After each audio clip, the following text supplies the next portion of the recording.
For Wheeling University Athletics, I'm Zach Ziegler. Time for an alumni spotlight as we look at what some of our Wheeling University alumni are doing after their life here at college. We're currently joined by former Wheeling volleyball player Mallorie Rauch, who last semester had her first children's book published called The Sleepy Sea Turtle. And Mallorie, first of all, thanks for joining us and congratulations on getting the book published. Thank you so much, Zach. It's The Sleepy Sea Turtle was quite an undertaking and something that I really cherish for my daughters. So I'm excited about it. And talk a little bit about the process of getting the book from creation to publication and kind of what that was like for you. So obviously the inspiration came from my first daughter, Luna, the troubles with sleep time. And I think that every parent can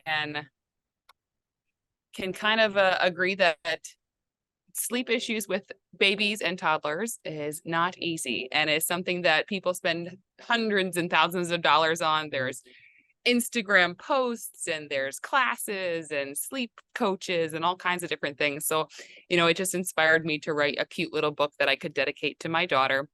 And I had the idea in my phone for a very long time, and I was doing some editing. And then finally last year, I told myself, you know what, I'm going to go all the way. We're going to get this published.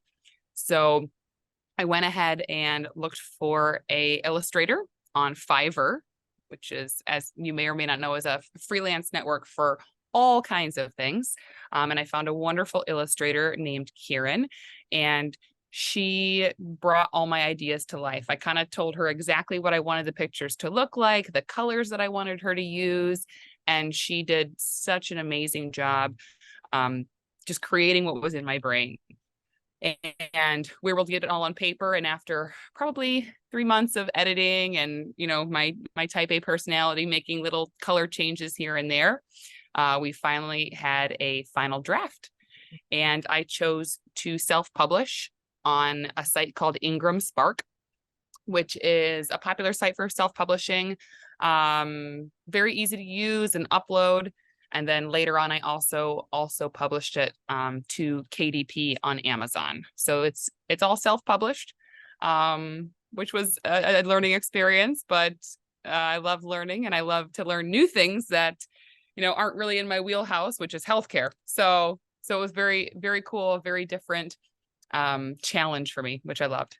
And you mentioned you dedicated the book to your daughter. What did that mean to you to be able to write this book and kind of talk about that feeling as a parent, being able to dedicate it to her and have it now coming to fruition? Yeah, it was, reading it to her for the first time was surreal.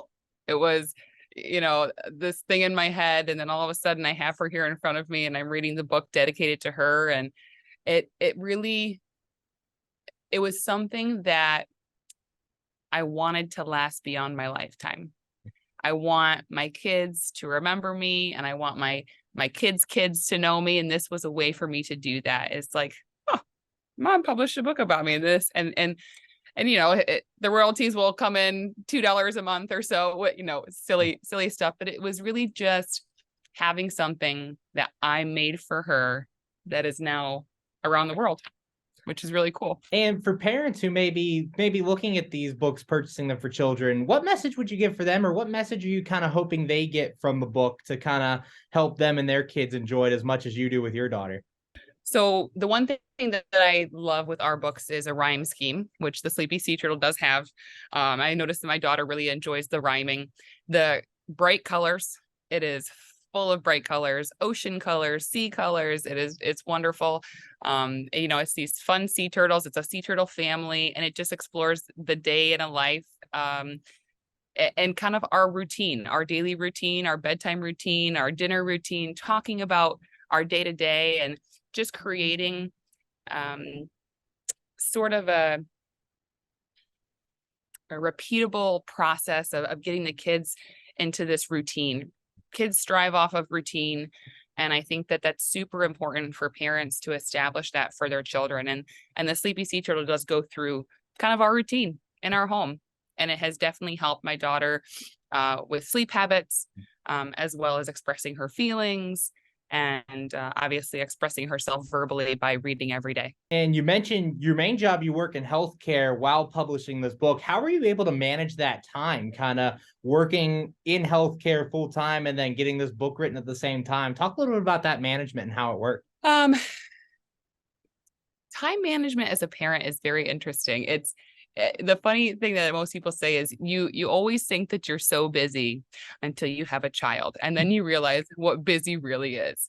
So I think that becoming a mom has made me so much more efficient with my time, because I have to kind of prioritize or box out my time. During these hours, I'm work. During these hours, I'm mom, and I'm not answering texts. I'm not scrolling social media. I'm not doing this. And then when kids go to bed, I'm either going to read a book, or I'm going to write a book, or I'm going to do something for me that I can express myself creatively, which is the one thing that I feel is missing in my healthcare career. So that was it was just prioritization. And I think that no people more efficient at that than parents. Currently joined by former Wheeling University volleyball player and publisher of Sleepy Sea Turtle, Mallorie Rauch. And Mallorie, talk a little bit about your time with the Wheeling volleyball team, some of your memories you had with the team, and kind of just overall what it was like. Volleyball was life. It was just such a huge part of my life. And I think that sports in general are critical for growth, for development, for learning how to work with a team, learning how to have a set schedule. Being with the Wheeling volleyball team was Wheeling Jesuit at the time, but it was really great. I have made some of my most lifelong friends are my volleyball teammates. I've had a couple of them in my wedding. They are my best friends now. I call them every week. We talk about our kids now. We schedule annual trips, and it created this true lifelong companionship that I don't think you can really find anywhere else. And I'm very, very grateful for my time on the team and with the team and the coaches. And it was just a really great time in my life that I look back on in a beautiful light. And talk a little bit about how some of those skills you learned here at Wheeling that kind of prepared you for life after college, not only on the volleyball court, but in the classroom as well, that kind of set you up for your success today. Of course. Obviously discipline and time management, because as you may or may not know, college is hard enough in itself. And then add on, the social aspects, and then add on a very strict, athletic schedule. I mean, you're doing 2-a-days and 3-a-days before school even starts. And then school starts and it's travel, it's on a bus, it's missing classes, it's making sure that you're making up the work. And it definitely takes some discipline and a lot of time management to be able to kind of juggle all of that without your parents there to sit you down and say, hey, you got to do this.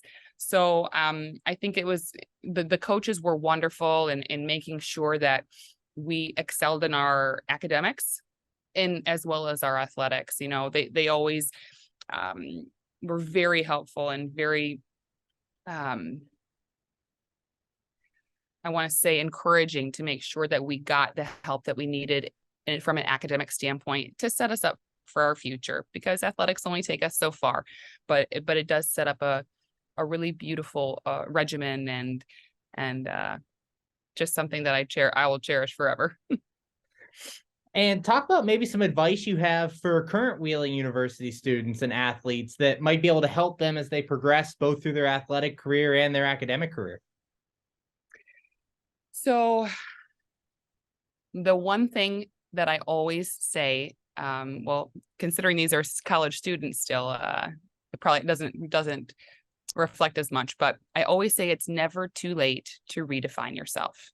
I am 34 years old and I decided to write a children's book.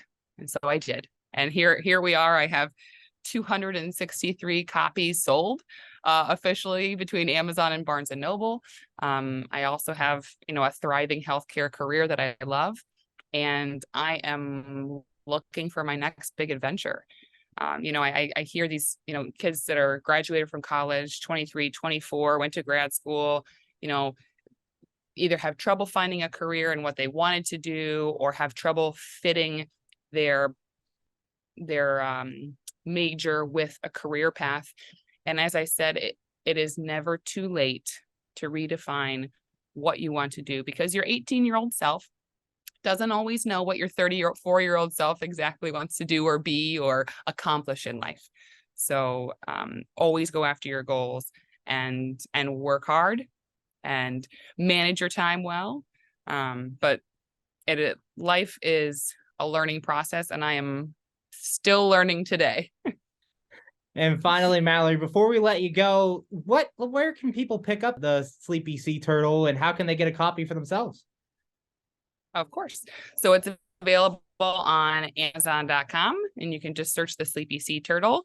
It's also available on Barnes & Noble. Same thing, search the Sleepy Sea Turtle. And then I also have an associated website, thesleepyseaturtle.com, as well as an Instagram handle, the Sleepy Sea Turtle. And you can find some really cool sea life fun facts on that website, as well as some free downloadable coloring pages and ways that you can help your environment and help keep the sea turtles safe. Thanks, Mallorie. Thanks for joining us. Congratulations on the publication of your book and your great healthcare career. And we can't wait to see where your career takes you from here. Thank you so much, Zach. I appreciate it. For Wheeling University Athletics, I'm Zach Ziegler.